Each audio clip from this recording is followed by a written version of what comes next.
gibuhat ni Kristo nito iyang panahon. So, kining divine healing, muna gitawag na ito, natural healing in accelerated form. Busa, tungod niya ni kakusog, madali na dayon kawala ang mga sakit in few minutes, sama makita na ito nining footage, sama ining nawala lang dayon ang gweser.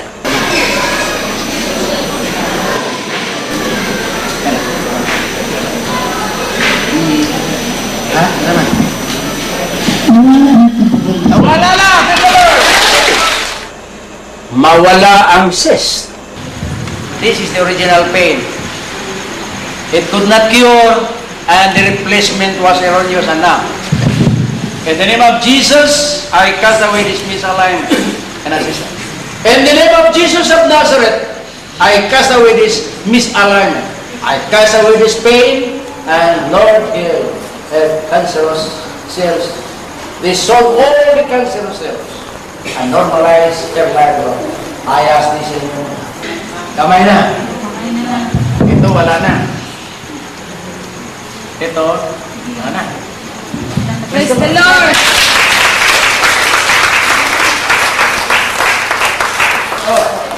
O, mawala sa dayo, makalakaw dayo ng arthritis.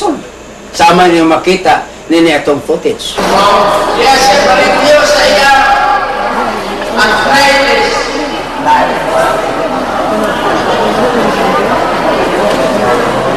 In the name of Jesus, you are Lord, dinagay. I ask this in your name. Thank you, Lord. Yan, dinagay. Takaw.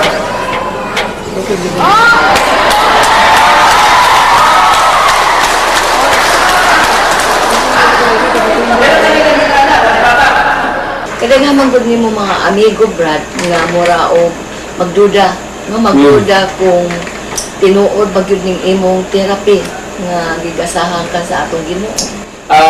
Wala gyud ko ini magduda, sister. Mercy kay tungod lagi ining kakusog. Nga ang greater mawalan dayon. Unya ang cyst mawa o di ba makuyos. Ug ang tao makalakaw dayon no na mga 20 years na arthritis, o niya, mga 2 minutes atong gihikap, makalakaw na, 20 years. So, dali, hindi mabuhat sa, bisag kung sa klasiha sa healing, gawa sa divine healing, o gini atong realignment therapy. Galing doon na yung sa kabutang, si Kristo mismo min-perform ni ini. Tanang gitawag na to o distant healing. About na tong centurion bitaw, sa servant, mabasa ninyo ito sa Lucas City, versikulo 1:10 o sa Mateo 8, versikulo 5:13. So, katong ibuhat ni Kristo is repeated o na-proven kani sa realignment therapy of divine healing.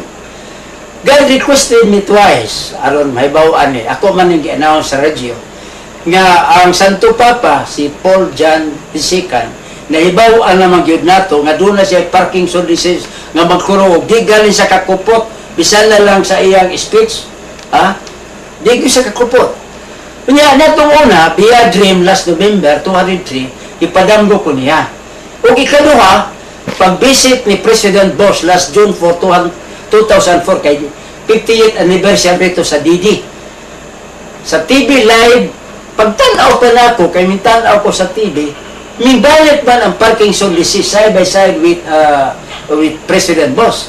So, ako na yung na-understand nga gusto sa Ginoo nga i-heal.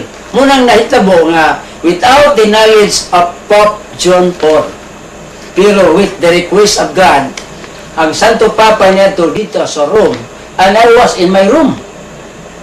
Ug makita nato kini sa footage niya itong nakuha na ko na itong June 18, 2004 sa papal audience sa Santo Papa na itong June 16, 2004 o makita ninyo niining atong footage karon. Które wyrażam jest ofiarowaniem tytuł honorowego obywatela.